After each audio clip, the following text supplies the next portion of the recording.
Hello friends, welcome to my YouTube channel. तो friends, आज हम लोग ट्रायंगल के बारे में समझेंगे।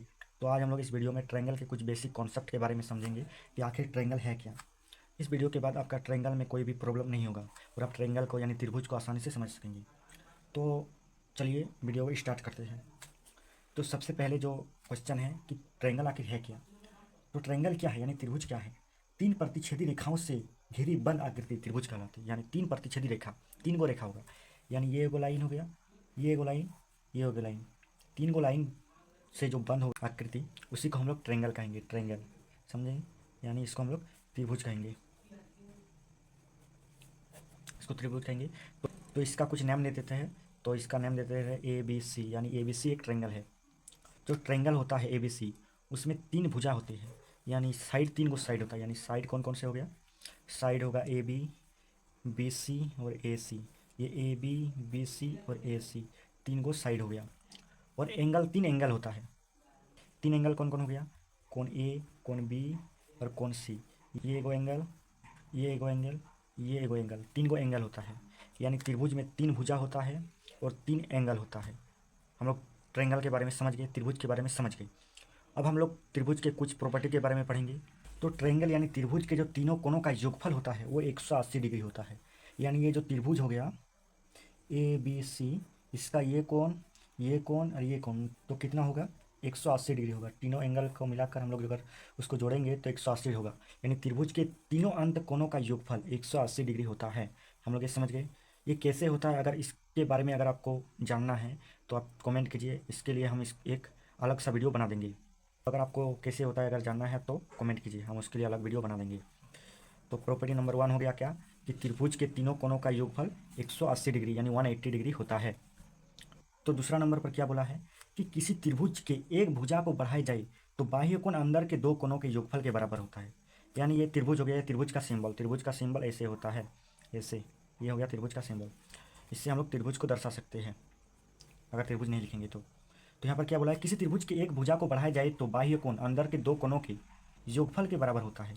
यानी कोई त्रिभुज है, मान लो ये एगो ट्रायंगल है, तो मान लेते हैं ये एगो ट्रायंगल है, उसका बोला है एक भुजा को बढ़ाएंगे, यानी इसको हम लोग बढ़ा देते हैं। जैसे ही हम लोग इसका एक भुजा को बढ़ाएंगे यानी एक साइड को बढ़ाएंगे तो यहाँ पर एगो एंगल का निर्माण होगा, यहाँ पर एगो कोण बनेगा। यहाँ पर भी एगो कोण है, यहाँ पर भी एगो कोण है, यहाँ पर भी एगो कोण है। तो मान लेते हैं ये ABC नाम दे देते हैं। तो बोला है ये कोण को हम लोग थीटा मान लेते हैं, इसको अल्फा मान लेते हैं, इसको बीटा मान लेते हैं। ये जो थीटा है ना, ये थीटा है, ये थीटा इक्वल टू होता है अल्फा प्लस बीटा। यानी त्रिभुज का जो ये बाह्य कोण है ये अंदर के दो कोनों के योगफल के बराबर होता है।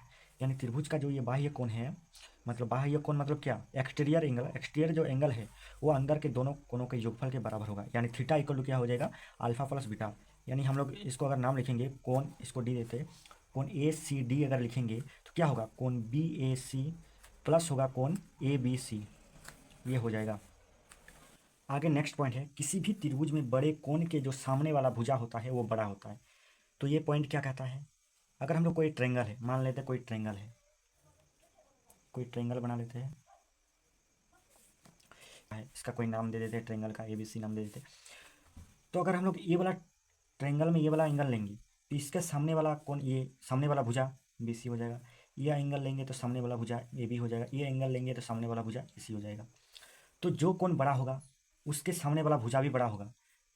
अगर ये वाला कोण बड़ा है तो इसके वाला सामने वाला भुजा भी बड़ा हो जाएगा। चलिए इसको और भी अच्छी तरह से समझते हैं। मान लेते हैं ये वाला एंगल है 70 डिग्री, ये वाला एंगल है 60 डिग्री, ये वाला एंगल है 50 डिग्री। और तीन को जो साइड है भुजा है, क्या क्या है, BC है, AC है और AB है। तो इसमें सबसे बड़ा भुजा बोला है कौन बड़ा होगा, तो उसके लिए हमको सबसे पहले कौन देखना होगा।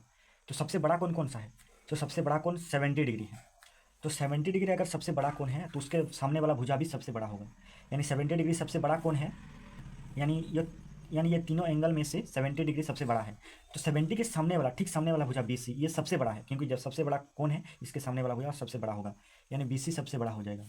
उसके बाद कौन बड़ा होगा, उसके बाद 70 से ठीक छोटा कौन वाला है, तो इससे छोटा एंगल है 60 डिग्री, इससे छोटा एंगल है 60 डिग्री। तो 60 के सामने वाला भुजा हो जाएगा इससे छोटा। फिर उससे छोटा एंगल है 50 डिग्री, तो ठीक इससे छोटा वाला भुजा हो जाएगा AB। क्या बोले, कि जो वाला एंगल सबसे बड़ा है उसके सामने वाला भुजा भी उतना ही बड़ा होगा। यानी 70 डिग्री सबसे बड़ा एंगल है तो उसके सामने वाला भुजा उतना बड़ा होगा। 50 डिग्री सबसे छोटा एंगल है तो ये भी सबसे छोटा भुजा हो जाएगा। ये पॉइंट में हम लोग यही वाला कहता है, ये वाला कहा है कि किसी। आगे नेक्स्ट पॉइंट जो है, किसी ट्रायंगल के बराबर भुजाओं के सामने का कोण बराबर होता है।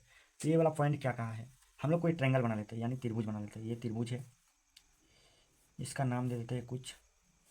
इस ट्रायंगल में हम लोग ए बी और ए सी दोनों को बराबर कर देते हैं। यानी ये जो ट्रायंगल है ए बी सी, इसका दो भुजा ए बी और ए सी ये दोनों इक्वल है, यानी ये दोनों बराबर है, ए बी और ए सी बराबर है। ये पॉइंट हमको यही कहना चाहता है कि ये जो भुजा दो बराबर है, इक्वल है दो भुजा, इसके सामने वाला कोण, यानी ए बी जो भुजा है उसके सामने वाला कोण कौन है, ये वाला एंगल है सामने वाला एंगल। ए सी के सामने वाला एंगल ये वाला है।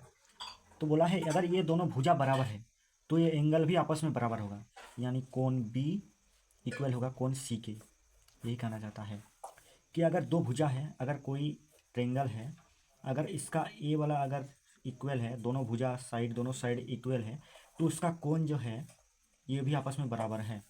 पी क्यू आर इसका नाम दे देते हैं। तो अगर पी क्यू बराबर क्यू आर है तो कोण पी बराबर कोण आर होगा। तो ये वाला पॉइंट हमको यही कहना चाहता है।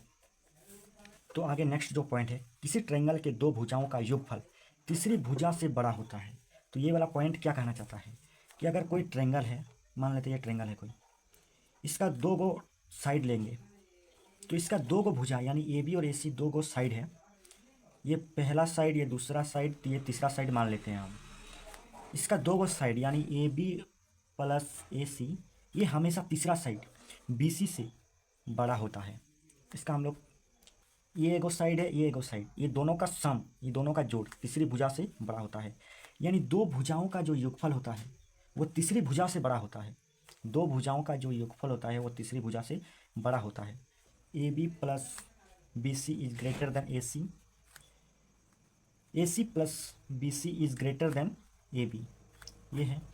लेकिन यहाँ पर बोला है तीसरी भुजा दो भुजाओं के अंतर से बड़ा होना चाहिए। जो ये तीसरी भुजा है वो दो भुजाओं का जो अंतर है उससे बड़ा होना चाहिए। यानी क्या, यहीं पे समझा देते हैं। बोला है तीसरी भुजा दो भुजाओं के अंतर से बड़ा होना चाहिए, यानी जो तीसरी भुजा है वो ए बी माइनस ए सी के अंतर से बड़ा होगा हमेशा।